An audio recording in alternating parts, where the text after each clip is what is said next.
तो जो आज हम लोगों ने पढ़ना है microbiology of air. Microbiology of air का मतलब है कि एयर के अंदर कौन कौन से माइक्रोब्स मौजूद होते हैं, वो ग्रो करते हैं या नहीं, वो ट्रांसपोर्ट होते हैं या नहीं, वो लिविंग चीजों के ऊपर कैसे इंटरेक्ट करते हैं। तो माइक्रोबायोलॉजी ऑफ एयर में सबसे इंपॉर्टेंट लाइन है, ये अक्सर एमसीक्यू में आ जाती है। Microbial flora of air is transient and variable. Transient means बहुत थोड़े वक्त अरसे के लिए होता है, एंड वेरिएबल और बदलता रहता है, वेरिएबल बदलता रहता है। मतलब हवा जो है उसके अंदर जो माइक्रोबियल फ्लोरा है, एक तो वो बहुत शॉर्ट टर्म होता है। ट्रांजिएंट मींस शॉर्ट टर्म, थोड़े वक्फे के लिए होता है।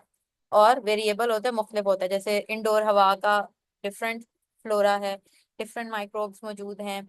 आउटडोर में डिफरेंट माइक्रोब्स मौजूद हैं। एक ऐसी जगह जहाँ पे फिजिकल एक्टिविटी बहुत ज्यादा हो रही है, वहां पे माइक्रोबियल फ्लोरा डिफरेंट है। वो एक ऐसी जगह जो बिल्कुल खाली है, वहां पे माइक्रोबियल फ्लोरा बिल्कुल डिफरेंट है। ग्राउंड्स का माइक्रोबियल फ्लोरा बिल्कुल डिफरेंट है। स्टूडियोज का माइक्रोबियल फ्लोरा बिल्कुल डिफरेंट है। क्लासरूम का अलग है, बेडरूम का अलग है। बहुत से फैक्टर्स हैं जो कि डिपेंड करते हैं कि माइक्रोबियल फ्लोरा क्या होगा, जिसमें टेम्परेचर भी डिपेंडेंट होता है, ह्यूमिडिटी भी डिपेंडेंट होती है, वेंटिलेशन भी डिपेंडेंट होती है, क्राउडिंग कितना, कितने लोग वहां पे मौजूद हैं।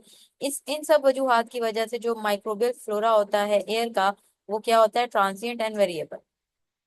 माइक्रोब्स जो होते हैं वो एयर के अंदर ग्रो नहीं कर सकते। जैसे हमने वाटर के अंदर कहा था कि माइक्रोब ग्रो करते हैं, अपने आप को एक से दो में तकसीम करते हैं। तो air is not a medium in which micro organisms can grow. Grow नहीं करते। फिर एयर उनको क्या करती है, एयर उनको एक जगह से दूसरी जगह, माइक्रो ऑर्गेनिज्म जो है एयर के अंदर, जो डस्ट पार्टिकल्स हैं, जो एयर पार्टिकल, वाटर पार्टिकल्स हैं, इसके अलावा और कोई भी, जैसे कोई हवा में कोई माइक्रो ऑर्गेनिज्म, माइक्रो ऑर्गेनिज्म नहीं, कोई भी ऑर्गेनिज्म है, जैसे कोई फ्लाई है, उसके ऊपर माइक्रो ऑर्गेनिज्म मौजूद है, वो क्या होगा, एक जगह से दूसरी जगह उनको ट्रांसफर करेंगे, उनको ट्रांसपोर्ट करेंगे। माइक्रो ऑर्गेनिज्म उसके अंदर ग्रो नहीं करेंगे, बल्कि हवा की मदद से वो एक जगह से दूसरी जगह ट्रांसपोर्ट होंगे। ये थोड़ा सा समझने वाली बात है। नेक्स्ट हमारे पास चीज आती है, पहला क्वेश्चन है इस चैप्टर का कि transmission of airborne micro organism. हवा के अंदर जो माइक्रो ऑर्गेनिज्म है, अभी मैंने आपको बताया कि वो ग्रो नहीं करते, बल्कि एक जगह से दूसरी जगह ट्रांसमिट होते हैं या ट्रांसपोर्ट होते हैं। तो हवा में एक जगह से दूसरी जगह ये जो माइक्रो ऑर्गेनिज्म ट्रांसपोर्ट होते हैं, किस तरीके से हो सकते हैं? कफिंग से, स्नीजिंग से, या जो इंसान खांस रहा है या कोई छींक रहा है, तो उसके माउथ से वाटर पार्टिकल्स निकल रहे हैं। उन वाटर पार्टिकल्स के ऊपर माइक्रो ऑर्गेनिज्म जो है वो स्टे करके एक जगह से दूसरी जगह ट्रांसफर हो सकते हैं, सर्कुलेट कर सकते हैं। हवा जहाँ पे जा रही है, उस करंट ऑफ एयर के साथ जो है वो माइक्रो ऑर्गेनिज्म भी उस जगह के ऊपर मूव करेगा। उसके अलावा हवा में जो डस्ट पार्टिकल्स होते हैं, डस्ट पार्टिकल्स के ऊपर भी माइक्रो ऑर्गेनिजम्स मौजूद होते हैं। अगर कोई डस्ट पार्टिकल बड़ा है तो वो सेटल डाउन जल्दी हो जाता है, तो माइक्रो ऑर्गेनिज्म भी फिर क्या हो जाएगा, सेटल डाउन हो जाएगा, जो फिर हमें सरफेस के ऊपर डस्ट नजर आती है। अगर डस्ट पार्टिकल छोटा है तो वो हवा में ही रहता है, जो हमें हवा गंदी और गदली गदली नजर आती है। तो माइक्रो ऑर्गेनिज्म भी उस डस्ट पार्टिकल के साथ हवा के अंदर ही स्टे करेगा।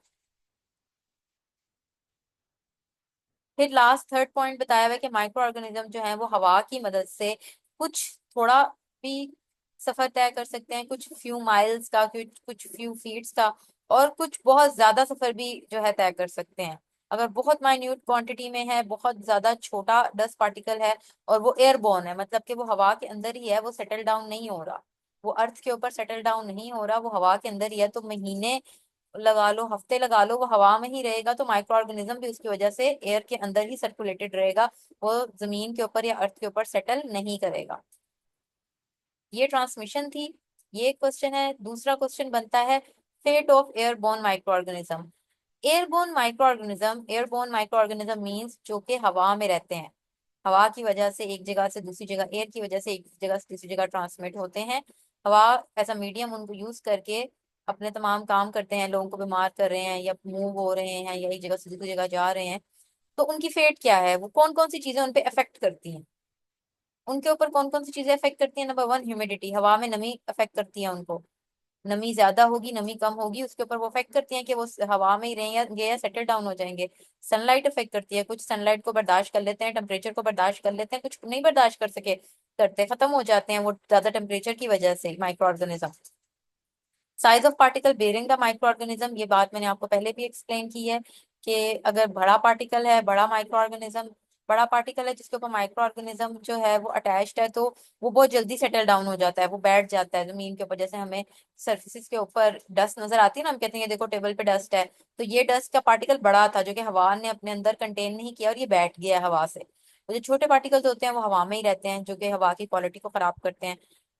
और nature of micro organism, nature of micro organism बहुत तरह की हो सकती है कि वो उसको सर्वाइवल के लिए क्या क्या चाहिए, उसको किस किस्म की एक्सटर्नल एनवायरनमेंट चाहिए था, उसको कोई न्यूट्रिएंट चाहिए थी और उसको नहीं मिल सकी, वो टेम्परेचर लविंग था कि नहीं था, उसको ह्यूमिडिटी से वो खत्म हो गया या सनलाइट से खत्म हो गया है, वो सरवाइव कर पा रहा है कि नहीं। तो नेचर ऑफ माइक्रो ऑर्गेनिज्म पे भी डिपेंड करता है कि वो एनवायरनमेंट की कंडीशंस को जो है वो बर्दाश्त करेगा, रेजिस्ट करेगा, या अपनी ससेप्टेबिलिटी दिखा के वो उसकी डेथ हो जाएगी। ये सेकंड क्वेश्चन था। आगे है माइक्रोबियल कंटेंट ऑफ एयर। कह रहे हैं कि माइक्रोबियल कोई भी माइक्रोब हवा में कुदरती तौर पर, नेचुरल तौर पर नहीं पाया जाता। नेचुरली तौर पर जो एयर है वो क्लीन होती है, स्टेराइल होती है माइक्रो ऑर्गेनिज्म से। हमने कल पढ़ा था कि बहुत से माइक्रो ऑर्गेनिज्म नेचुरली तौर पर भी हमारे वाटर के अंदर पाए जाते हैं। वो हमें बीमार नहीं करते, लेकिन वो नेचुरल तौर पे हमारे वाटर के कंपोनेंट्स का, वाटर के साथ उनका हिस्सा है। लेकिन एयर के मामले में ऐसा कुछ नहीं है। एयर जो है उसमें कोई भी माइक्रो ऑर्गेनिज्म जो है उसका हिस्सा नहीं है। और उसके अलावा जो है डिफरेंट फैक्टर्स की वजह से, डिफरेंट पैरामीटर्स की वजह से जो है एयर के अंदर माइक्रोबियल कंटेंट बनता है। अब दो तरह की एयर है, इंडोर एयर और आउटडोर एयर। अब हम पहले इंडोर एयर के बारे में पढ़ते हैं कि इंडोर एयर के अंदर किस वजह से माइक्रोबियल कंटेमिनेशन होती है, सोर्सेज क्या हैं, ज्यादा कब होती है, कम कब होती है, पार्टिकल साइज का वो जो हमने पहले पढ़ा है वही चीज रिपीटेशन पे है कि पार्टिकल साइज बड़ा होगा या छोटा होगा तो किस तरीके से अफेक्ट करेगा। और फिर कुछ उन्होंने माइक्रोब्स के नाम और साथ एग्जांपल बताई हैं कि इंडोर एयर के अंदर कौन कौन से माइक्रोब्स, एक दो की एग्जांपल उन्होंने दी। इंडोर एयर क्या है? हमारे रूम्स के अंदर या क्लोज्ड स्पेसेस के अंदर जो एयर होती है that is called indoor air. अभी भी अगर आप रूम में बैठे हुए हो तो that is called indoor air. तो इंडोर एयर के अंदर जो है, जो कवर्ड एरिया के अंदर स्पेस है, उसके अंदर डिग्री ऑफ माइक्रोबियल कंटामिनेशन किस किस पे डिपेंड करती है, कितने माइक्रोब उस हवा में होंगे, वो किस पे डिपेंड करता है। सबसे पहली चीज क्राउडिंग, कि उस जगह में कितने लोग मौजूद हैं। वेंटिलेशन रेट, हवा का इन एंड आउट, हवा की वेंटिलेशन कैसी है उधर, अगर वेंटिलेशन अच्छी है तो माइक्रोबियल कंटेंट कम होगा, माइक्रोबियल फ्लोरा कम होगा, क्योंकि हवा कॉन्टिन्यूसली सर्कुलेशन में है, एंटर हो रही है और बाहर निकल रही है। And nature and degree of activity of individual occupying the space, occupying quarters means occupying the space, कि वो उस जगह के अंदर जो है किस किस्म की एक्टिविटी हो रही है। अब यहाँ पे रूम में जो है मैं बैठी हुई हूँ तो कोई फिजिकल एक्टिविटी नहीं है, तो इधर जो है माइक्रोबियल कंटेंट उस तरीके से नहीं होगा एज कम्पेयर टू ऐसी स्पेस जहाँ पे कोई फिजिकल एक्टिविटी हो रही है, जहाँ पे कोई काम हो रहा है। सोर्सेस ऑफ ट्रांसमिशन जो है, वाटर मुंह या नोज के अंदर से, माउथ के अंदर से या नोज के अंदर से, थ्रू स्नीजिंग, थ्रू कफिंग, छींकने से, खांसने से, किसी भी तरीके से जब आपके रेस्पिरेटरी ट्रैक के अंदर से कोई एयर पार्टिकल निकलता है तो उस एयर पार्टिकल के अंदर कोई माइक्रो ऑर्गेनिज्म मौजूद हो सकता है, जो कि as a source of transmission है, कि वो एक इंसान से दूसरे इंसान में ट्रांसमिट हो या एक स्पेस से दूसरे स्पेस में ट्रांसमिट हो माइक्रो ऑर्गेनिज्म। अब साइज के ऊपर अगर हम आए तो साइज रेंजेस देखें तो लो माइक्रोमीटर रेंज से बड़े बड़े पार्टिकल, लार्ज ड्रॉपलेट्स भी होते हैं, छोटे पार्टिकल्स भी होते हैं। बड़ा पार्टिकल होगा तो वो जल्दी सेटल डाउन हो जाएगा, छोटा पार्टिकल होगा तो वो ज्यादा देर के लिए एयरबोर्न रहेगा। और ये जो डस्ट पार्टिकल्स हैं उन्होंने एयरबोर्न रहना है या सेटल डाउन होना है, ये डिपेंड करता है कि एक्टिविटी कितनी है रूम के अंदर। अगर ज्यादा है और माइक्रोबियल कंटेंट भी ज्यादा है तो वो जल्दी सेटल डाउन हो जाएंगे। ये वही बात है, इसको एक दफा आप लोग रिपीट कर लीजिएगा। देन एग्जाम्पल, दो एग्जाम्पल्स बताई हुई हैं इंडोर में से जो आइसोलेट किए गए हैं माइक्रो ऑर्गेनिज्म की। ट्यूबरसिली बेसिलाए, ये ट्यूबरक्लोसिस का बेसिलाए है, टीबी का बेसिलाए है। माइकोबैक्टीरियम ट्यूबरक्लोसिस इसका नाम है। इस ये बैक्टीरिया जो है ये नॉर्मली तौर पे आपके बाथरूम स्पेसेस के अंदर से जो है ये एक्सट्रैक्ट किया जाता है। सैनिटोरिया मतलब सैनिटरी, जो हम आपके बाथरूम के जो स्पेसेस हैं, जो सैनिटरी आप लोगों की जो जितने भी चीजें हैं, मोस्टली बाथरूम को ही हम सैनिटरी उसमें लेके आते हैं, तो उस उधर उधर से ये आइसोलेट किया गया है। मतलब कि प्रोबेबिलिटी है कि ये वहां पे मौजूद हो सकता है। इस वजह से कहते हैं कि जब भी बाथरूम में जाएं तो अब आप वापस निकलते हुए अपनी हाइजीन का अच्छे तरीके से ध्यान रखें, अपने हाथ वगैरह साफ करके निकला करें। नेक्स्ट बता रहे हैं कि डिप्थेरिया खुनाक बीमारी है, इसका एंड हेमोलिटिक स्ट्रेप्टोकोकाई, ये जो है ये diphtheria and hemolytic streptococcus have been isolated from floor dust near patient or carriers harboring this microorganism। कह रहे हैं कि ऐसे बीमार लोग जिनको ये दो डिजीजेस हो सकती हैं, डिप्थेरिया या हेमोलिटिक स्ट्रेप्टोकोकस की वजह से बीमारी, तो उनके जिस रूम के अंदर वो स्टे करते हैं उस रूम में अगर कहीं पे डस्ट पार्टिकल्स हैं तो अगर उनके अंदर उनको रिसर्च की जाए, उनके अंदर से एक्सट्रैक्ट किया जाए तो उसके अंदर भी वो माइक्रो ऑर्गेनिज्म मौजूद होगा।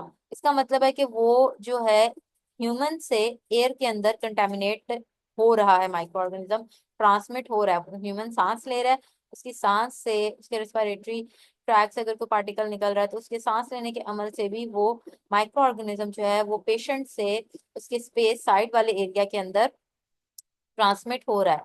तो ये कंटेजियस डिजीजेस में आता है कि एक ह्यूमन से दूसरे ह्यूमन से टच से या उसके करीब रहने से बीमारी हो जाए। फिर नेक्स्ट हमारे पास आता है आउटडोर एयर। आउटडोर एयर बच्चे जो भी क्लोज स्पेस पे नहीं है, ओपन स्पेस की जो एयर होती है वो आउटडोर एयर होती है। आउटडोर एयर का माइक्रोबियल फ्लोरा जो है वो बहुत वर्सेटाइल है, हर तरह हर जगह का डिफरेंट है। इसमें बैक्टीरिया भी मौजूद होते हैं, इसके अंदर वायरस भी हो सकते हैं, इसके अंदर सबसे ज्यादा जो है वो फंगल स्पीशीज मौजूद होती हैं, इसके अंदर एल्जी भी हो सकता है, इसके अंदर फंजाई भी हो सकता है, इसके अंदर प्रोटोजोआ भी हो सकता है। हर तरह का माइक्रो ऑर्गेनिज्म जो है ना वो हमने सरफेस ऑफ अर्थ से जो आइसोलेट किया है, मतलब ओपन एयर से हमने आइसोलेट किया है। अब ये एक लाइन है, इसको आप अंडरलाइन करें कि सबसे ज्यादा मौजूद माइक्रोबियल फ्लोरा में क्वांटिटी सबसे ज्यादा किस चीज की है, मोल्ड की। हमने पढ़ा था हाइफी। हाइफी जब हमने पढ़ा था तो हमने separate hyphae non separate hyphae पढ़ा था। उसमें हमने माइसीलियम बनाया था मोल्ड का। उसमें हमने देखा था कि स्पोर्स हैं उसके हेड के अंदर, तो हल्की सी भी हवा चलती है तो स्पोर्स उड़ते हैं। ठीक है, इस वजह से मोल्ड जो है वो आपकी एयर के अंदर सबसे ज्यादा मौजूद है। इसको अंडरलाइन करें पॉइंट नंबर 2 को, कि सबसे largest portion of microbial flora air का, एयर में सबसे ज्यादा पाया जाने वाला माइक्रो ऑर्गेनिज्म कौन सा है, मोल्ड। अंडरलाइन कर लें इसको। और कौन सा मोल्ड, अब मोल्ड की भी तो बहुत सी टाइप्स होंगी, बहुत सी स्पीशीज हैं। क्लेडोस्पोरियम, इसको भी अंडरलाइन कर लें कि कौन से मोल्ड की टाइप सबसे ज्यादा हमारे एयर के माइक्रोबियल फ्लोरा में मौजूद है, क्लेडोस्पोरियम। उसके बाद जो है कह रहे हैं कि बहुत से बैक्टीरिया भी आइसोलेट किए गए हैं, spore forming, non spore forming, gram positive, gram negative, हर तरह के बैक्टीरिया जो हैं वो रिमूव किए गए हैं, आइसोलेट किए गए हैं, मतलब उनकी मौजूदगी है।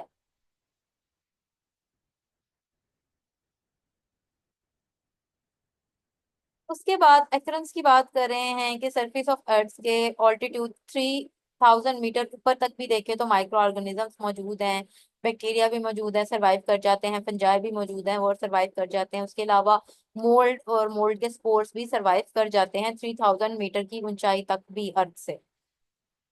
अब यहाँ पे कुछ स्पीशीज के नाम लिखे हुए हैं जो कि आउटडोर स्पेसिस में मौजूद हो सकती हैं, हम लोग पढ़ते हैं।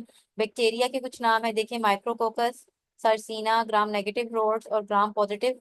प्लियोमॉर्फिक मतलब एक से ज्यादा मॉर्फोलॉजी होना, प्लियोमॉर्फिक या पॉलीमॉर्फिक भी कहते हैं इसको, rods, then aerobic spore formats. ये इन्होंने 5 बैक्टीरिया की टाइप्स बताई हैं जो कि मौजूद हो सकते हैं एयर में। इसके अलावा भी बहुत सी टाइप्स हैं जो मौजूद होते हैं, आपकी किताब में ये 5 है, आपने याद करनी है। माइक्रोबायोलॉजी आपको तब तक आसान लगेगी जब तक आप लोग ये साइंटिफिक नेम जो है ये याद करते रहेंगे बैक्टीरिया के। वहां पे आप लोगों के लिए मुश्किल हो जाएगी जहाँ पे आप लोग ये करना छोड़ दोगे, कहोगे ये कॉमन चीजें हैं, मैं एंड टाइम पे कर लूंगी या मैं एंड टाइम पे कर लूंगा, और एंड टाइम पे आप लोगों के लिए ये नाम वगैरह याद करना आप लोगों के लिए मुश्किल हो जाएगा। देन हमारे पास फंगल स्पीशीज की बात करें तो क्लेडोस्पोरियम, अल्टरनेरिया, पुलुलुरिया, पेनिसिलियम, विट्राइटस एंड स्टेपफाइलियम, ये फंगल स्पीशीज हैं जो कि हमारी एयरबोन है, हमारी हवा के अंदर सब इनका फ्लोरा मौजूद होता है। Cladosporium is the most abundant over land as well as sea, इसको अंडरलाइन करें। हमने ऊपर ये पढ़ा था कि क्लेडोस्पोरियम जो है ये हमारे हवा के माइक्रोबियल फ्लोरा में सबसे ज्यादा प्रीडोमिनेंट है। ठीक है, सबसे ज्यादा मौजूद है। अब यहाँ पे हमने एक लाइन पढ़ी है कि क्लेडोस्पोरियम ना सिर्फ लैंड पे, लैंड की हवा में, बल्कि सी के ऊपर जो हवा है उधर भी सबसे ज्यादा मौजूद होता है। ठीक है, ये लाइन भी अंडरलाइन कर लें। अब हम हवा की क्वालिटी को चेक कैसे करते हैं, इसके लिए कुछ डिवाइसेस बनाए गए हैं और कुछ टेक्निक्स हैं।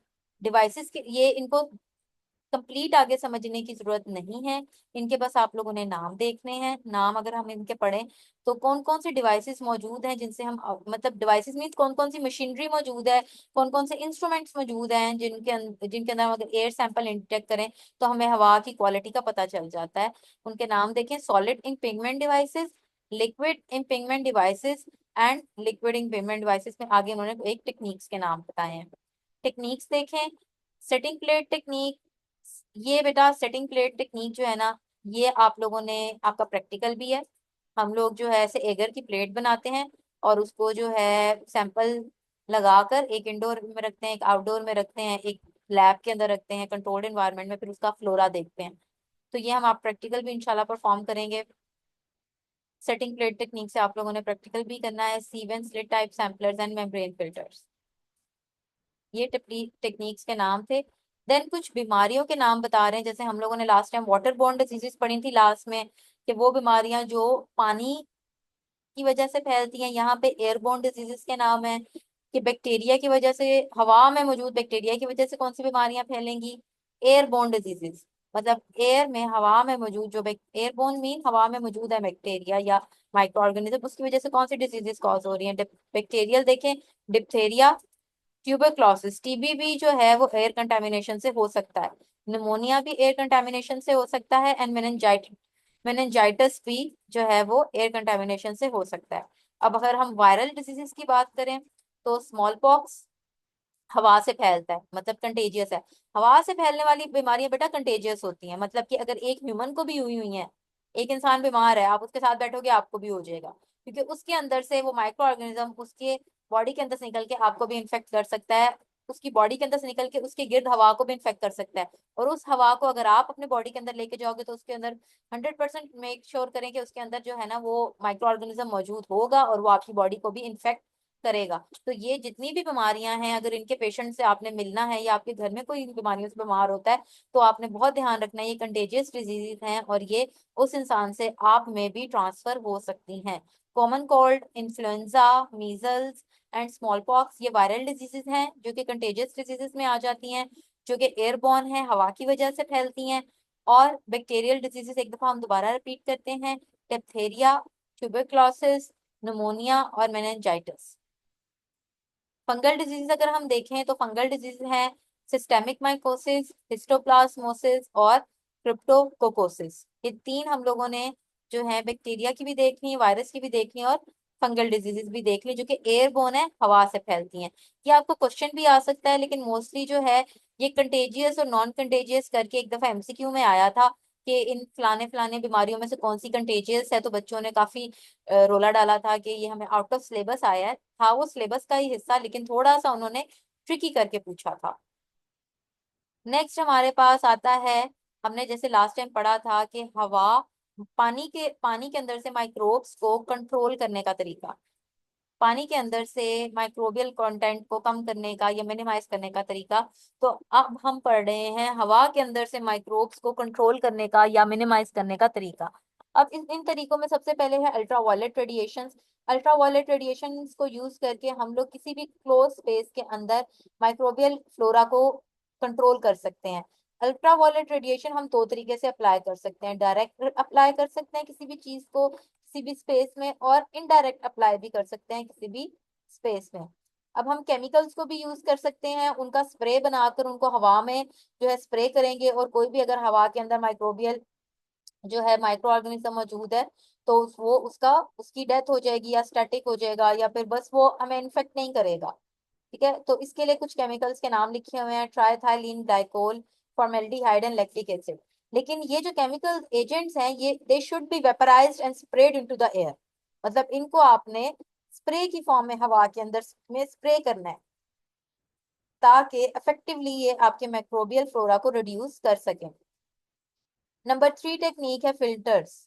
अब फिल्टर्स में एयर फिल्टर्स भी आ सकते हैं, और किसी भी वो स्पेस जहां से हवा एंटर हो रही है, वेंटिलेशन है, वहां पे कॉटन फिल्ट कर दें तो कॉटन के अंदर जो है वो कॉटन प्लग अगर हम लगा दें तो कॉटन प्लग की मदद से जो है वो माइक्रो ऑर्गेनिजम्स जो हैं वो कॉटन फाइबर्स के अंदर इंटेंगल्ड हो जाएंगे और आपकी एयर जो उधर से आएगी, इनलेट की तरफ आएगी, वो माइक्रो ऑर्गेनिज्म से क्लीन होगी। लास्ट में है laminar air flow system. Laminar air flow system बेटा, और हैपा फिल्टर्स और इस तरीके से, ये क्या सिस्टम होता है इसमें, ये देखिए ये लेमिनार एयर फ्लो सिस्टम है। इसमें माइक्रोबियल कंटेंट जो है वो कंटेमिनेशन नहीं होती इसमें। हवा का जो फ्लो है वो लेमिनार है, मतलब एक तरफ से आ रही है और एक तरफ से जा रही है। अब इस जिधर आप बैठे हुए हो ना, हवा का फ्लो एक तरफ से नहीं है। आपको सामने से भी हवा आ रही है, आपको राइट साइड से भी लग सकती है, आपको लेफ्ट साइड से भी लग सकती है, आपको अपवर्ड पोजीशन से भी हवा आ रही होगी, आपको डाउनवर्ड पोजीशन से भी हवा आ रही होगी। जरूरी नहीं है कि जो है वो एक तरफ से आपकी एयर कंट्रोल्ड हो। ठीक है, तो इस तरीके से कंटेमिनेशन का ज्यादा खतरा होता है, चीजें कंटेमिनेट होती है, माइक्रोबियल फ्लोरा ज्यादा हो सकता है स्पेस का। तो लैब में या फिर किसी भी क्लोज स्पेस में जहाँ पे हमने ध्यान रखना होता है, कंट्रोल्ड एनवायरनमेंट चाहिए होता है, तो हम laminar air flow system use करते हैं, जिसमें हम हुड्स वगैरह यूज करते हैं। ये एक आपको हुड दिखाई हुई है, इस हुड के अंदर हम लोग वो एक्टिविटी करेंगे जो भी आप लोगों ने लैब की एक्टिविटी करनी है। इसके अंदर जो फ्लो है हवा का वो वन यूनिडायरेक्शनल होता है। यूनिडायरेक्शनल फ्लो होने की वजह से माइक्रोबियल कंटेंट जो होता है वो कम होता है यहाँ का। ये आपका चैप्टर कंप्लीट हो गया।